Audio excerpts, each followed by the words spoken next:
మీరు చూడండి, లోకంలో కొడుక్కి ఇష్టమైంది వండుతుంది అమ్మ, పెడుతుంది. వాడు మళ్ళీ మారు అడగలేదనుకోండి, ఏం తెగులు, ఇంత కష్టపడి ఉండేది ఎందుకు వేసుకోవు అందో. ఏనన్నా బాగులేదా, ఏమన్నా తేడాయా, ఇవాళ బాగా రాలేదా, ఏమన్నా తప్పు చేశానా, ఎంత బాధపడిపోతుందండి. ఏడు రెండో మాట వాడు వేసుకు తినలేదని, నువ్వు తినలేదే ఏం తినొచ్చావా ఏమన్నా అని ముందు అందో. ఎరా రెండో మాట వేసుకోలేదు, బాగులేదా ఇవాళ అంటుంది. అది అమ్మ అంటే. అందుకే అమ్మ సౌందర్య లహరి. ఆమె ఆఖరి ఊపిరి పర్యంతము ఎప్పుడూ నీకు క్షేమాన్నే కోరుతుంది.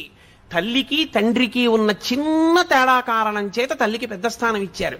తండ్రి సమానుడు, నేను తక్కువ కాదని కానీ, తండ్రి పనికి మాలిన వాడని కానీ, తల్లితో సమానుడు కాదని కానీ నేను ఎక్కడా మాట్లాడటం లేదని మీరు గుర్తుపెట్టుకోవాల్సి ఉంటుంది. కానీ తల్లి తండ్రి కన్నా గొప్పది అన్న విషయం చెప్పడానికి నేను కించిత్ వెనకాడను, వేదమును నమ్మాను కాబట్టి.